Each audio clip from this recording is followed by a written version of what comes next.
जम्मू कश्मीर के पूर्व मुख्यमंत्री और national conference chief Farooq Abdullah ने पाकिस्तान अधिकृत कश्मीर पर भारत के दावे को लेकर विवादित बयान दिया है।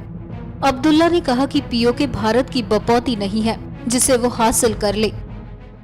पाकिस्तान एक हिस्सेदार है, खुद ये कहते हैं, पार्लियामेंट में इनका रेजोल्यूशन है कि वो हिस्सा जो पाकिस्तान के अंदर है वो हमारा है। अरे तुम्हारे बाप का है क्या? तुम्हारे पास वो ताकत नहीं है कि तुम वो हिस्सा ले सको। इसके साथ ही उमर अब्दुल्ला ने नरेंद्र मोदी सरकार को चुनौती दी कि वो पाकिस्तान के कब्जे से पीओके को लेकर दिखाए। एक दिन इस हिंदुस्तान की इस बड़ी हुकूमत को पाकिस्तान से बात करनी पड़ेगी, उसके बगैर इस रियासत का हल नहीं निकलेगा। ये बात याद रखिएगा, नहीं निकलेगा। चेनाब घाटी में कार्यक्रम के दौरान फारूक अब्दुल्ला ने पीओके पर संसद के प्रस्ताव का हवाला देते हुए कहा कि कश्मीर भारत के बाप का नहीं है।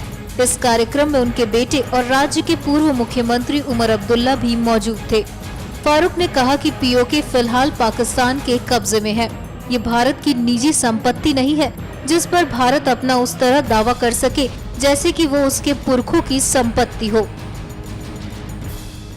और मुझे ये बताइए, बॉर्डर के इलाके में कितने लाखों लोग आज दरबदर बेघर माल मवेशी लेकर बैठे हुए हैं। क्या इससे फायदा होगा? कोई फायदा नहीं होगा मोदी जी, कोई फायदा नहीं होगा। मासूम लोग मरे जा रहे, नहीं होगा। बातचीत ही एक रास्ता है। फारूक अब्दुल्ला ने इस मौके पर प्रधानमंत्री नरेंद्र मोदी के नोटबंदी के फैसले पर भी सवाल उठाए। आप खुद सुन लीजिए उमर अब्दुल्ला इस पर क्या कुतर्क दे रहे हैं। ये समझ के कि 500 रुपए के नोट और 1000 रुपए के नोट से कश्मीरी वो बच्चा जो आज बाहर निकला हुआ है अपने बाप से कहता है इधर रहो, हमने देख लिया तुमने क्या किया, यकीन करेंगे, कहता मुझे पूरी आजादी चाहिए, उसे किसी चीज का डर नहीं, वो जान देने के लिए तैयार है, इसका खड़ा है, मारो गोली, जान ही तो लोगे, मेरा ईमान तो नहीं ले सकते।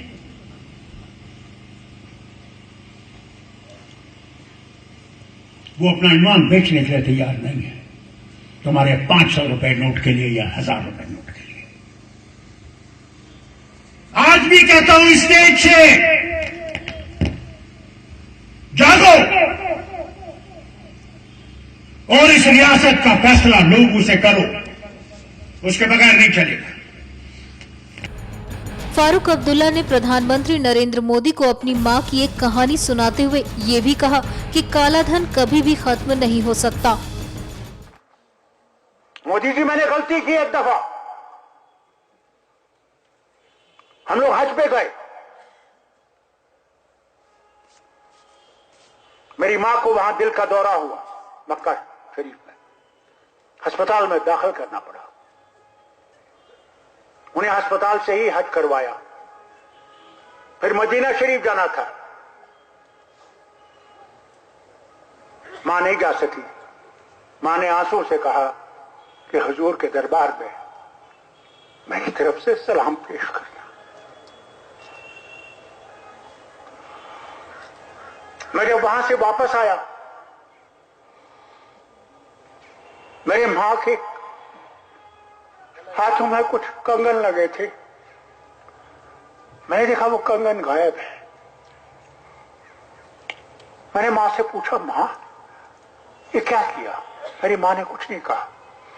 वहां कश्मीरी डॉक्टर थे, मैंने उनसे पूछा ये कंगन कहां गए? उसने कहा आपकी मां ने कहा कि कंगन बेचो, कि जिनने मेरी खिदमत की है मैं इनको ये देना चाहता हूं।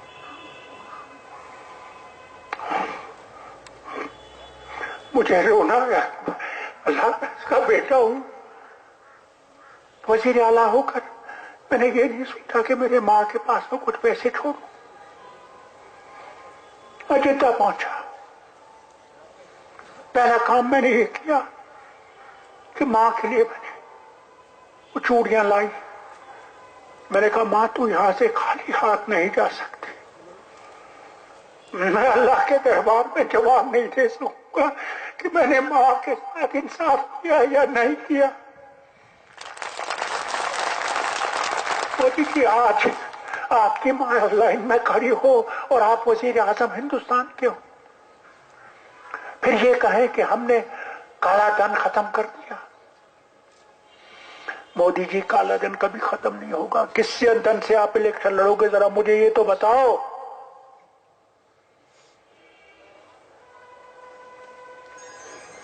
क्यों लोगों को बेवकूफ बनाते हो और क्यों इन लोगों को परेशान करते हो?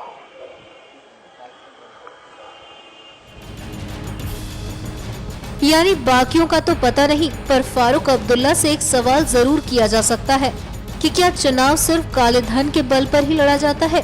तो क्या फारूक अब्दुल्ला की पार्टी कश्मीर में काले धन के बल पर चुनाव लड़ती है? आपको बता दें कि पिछले दिनों भारत के सर्जिकल स्ट्राइक और उसके बाद भारतीय सेना द्वारा पाकिस्तान को करारा जवाब देने से पाकिस्तान और उसका समर्थन करने वालों को काफी मिर्ची लगी हुई है और ये मिर्ची अक्सर मुंह के रास्ते भी बाहर आ जाती है। NMF न्यूज की रिपोर्ट।